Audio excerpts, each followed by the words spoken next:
That was exactly where I wanted. It went right in that little window, right up there.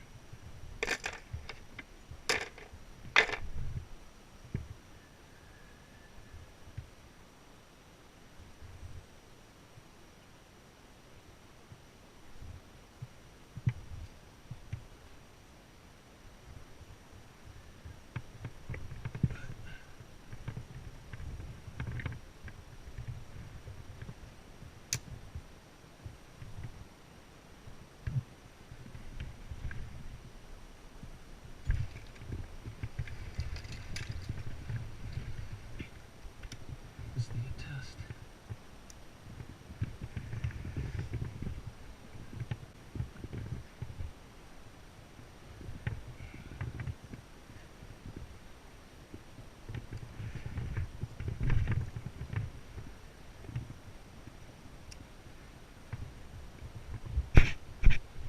Gotta get up a little ways for the rope to have enough weight. And it starts gliding really good.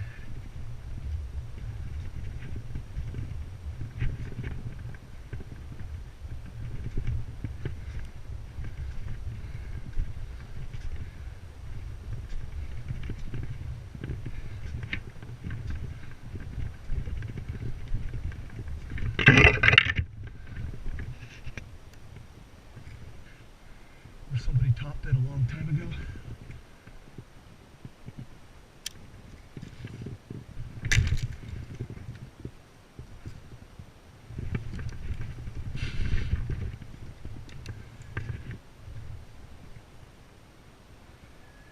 I'm very fortunate to have a really good drop zone here.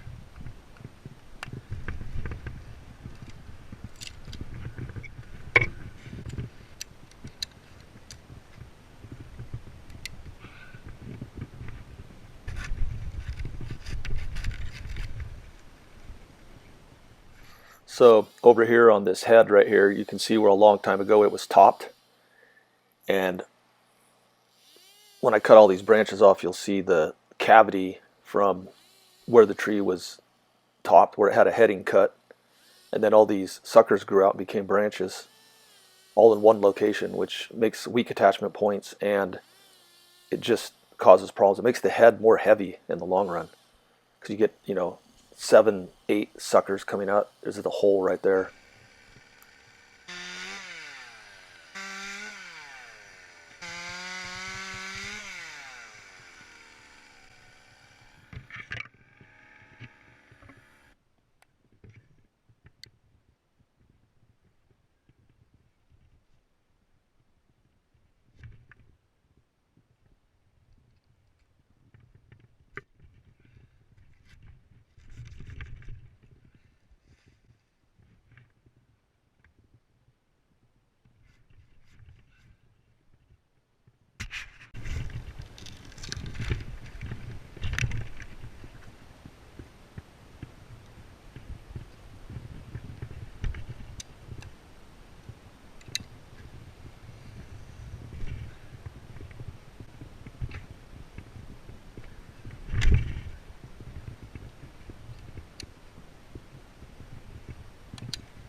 Okay, so I'm dissecting that head that I took off, and that's the head where somebody did a topping cut a long time ago, and it, 7, 8 branches branched out, and that's the cavity.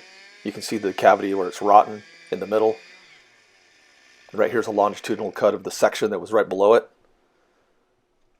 It's rotten in the middle.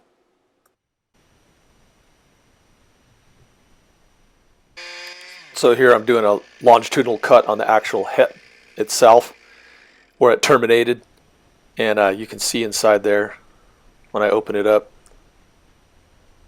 It was rotten there. It was trying to compartmentalize, but it didn't fully compartmentalize. There was still an opening.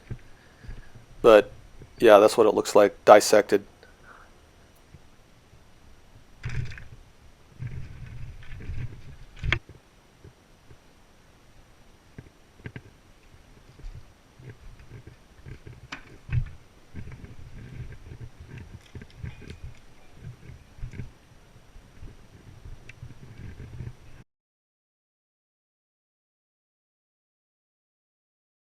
So my lowering rope's not long enough to go.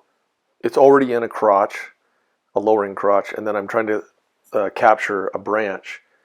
And in order to have it go up over the branch and then back down to where I can tie a running bowline, I have to use so much of the rope that it would have gone up in the air and I would have lost the tail end for controlling the lowering. So that's why I tied on another rope there, so I can recover it after I tie the running bowline. I can recover the tail end. Yep, heading back up into the tree to finish this off, and get up here, and my worker's going to swing me into that far spar over there. Skinny long one. That skinnier That one. leader.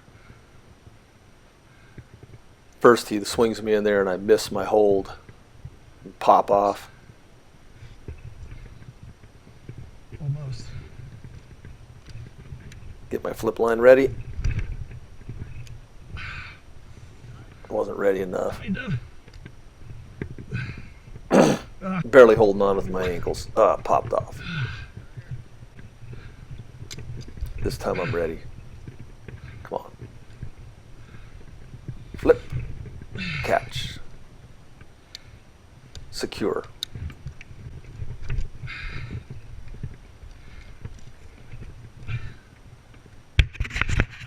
So as you can see, I'm not wearing my spurs right now. I'm climbing out on this limb and it's growing at like a 45-degree angle and it arches over. Those limbs are really hard to climb on with spurs. When you're climbing over at a 45, it just doesn't work that good. So I'm just free climbing with my feet on stubs, just finding any little knob or stub or old little bump in the tree that I could put my foot on. And of course I'm using my flip line. I'm also secured with my climb line. So it's, it's just a matter of technique and leaning and angles and getting, good friction with your feet.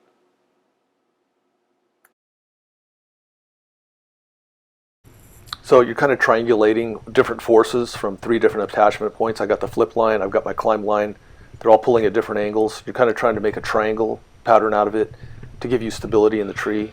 It can be really uncomfortable, but you're always trying to find the best position so you have the most comfort.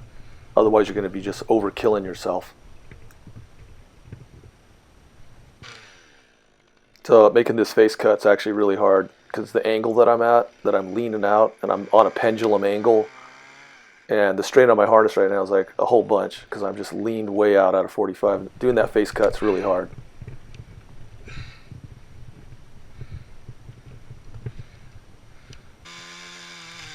Finally, the back cut. That was the hardest cut of the day.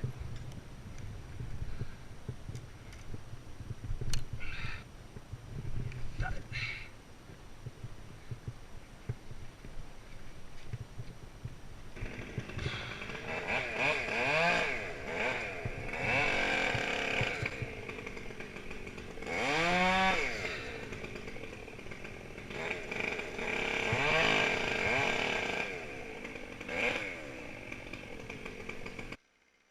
Yeah, don't like that angle. This angle's better.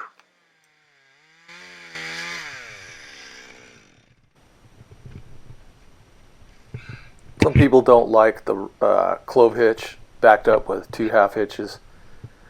I should make a video on why I like it. I think it distributes more of the load on the rope over more surface area personally. I don't know if you want to put it in the lowering device or not. Okay, I'm going to cut it off like right here. So it's gonna be like a 6-footer. Perfect. Landed right in the wood pile. Helps when you got a good ground man that knows what they're doing. Flip me that line.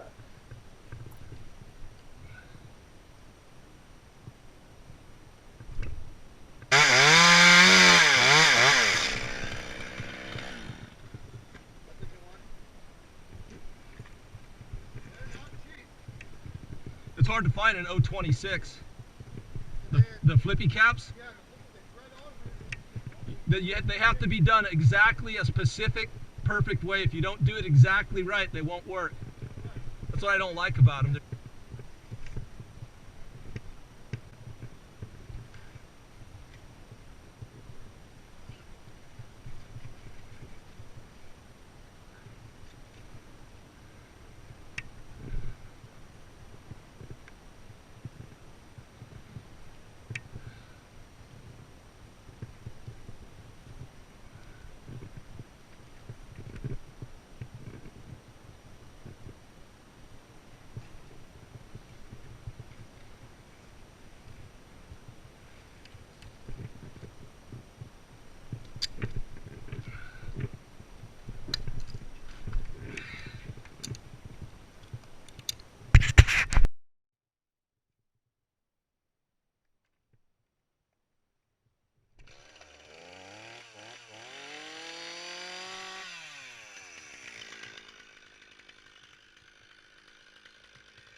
That one was heavy.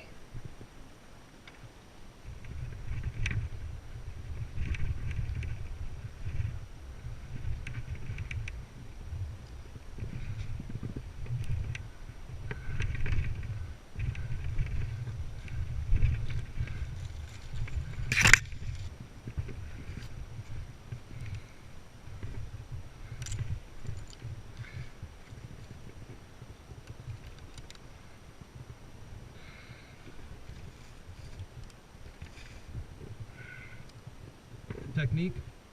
But once I got it down, it was like... Here I'm switching from the static rope system to the moving rope system, or otherwise known as the double rope technique. It's not really a double rope, it's really one rope that's doubled over.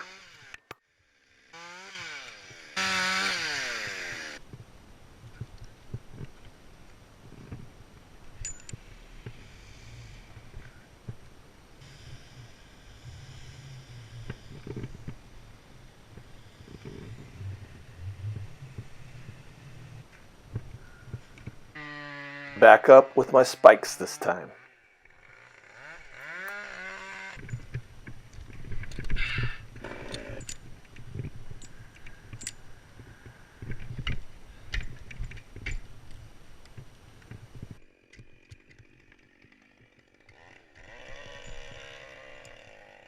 Sometimes when you're swung around the bottom side of the tree, it's hard to get yourself swung around back up to the upside where you have better stability for walking and less strenuous on the back side of the tree.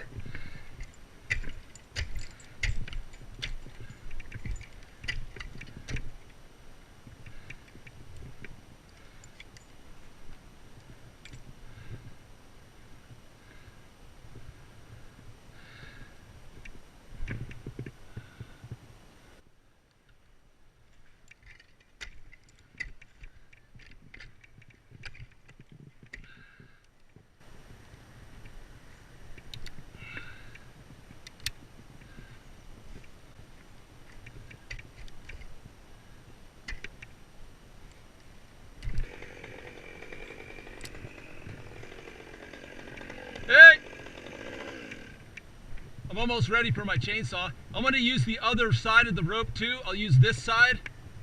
So we'll change sides of the rope.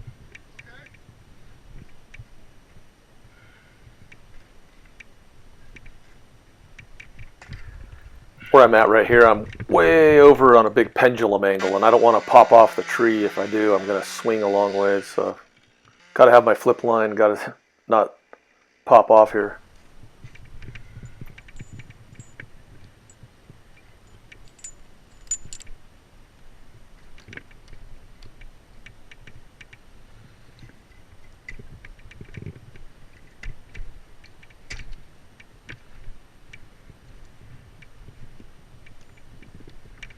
You might, I don't know if you want to use the lowering device.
Tension.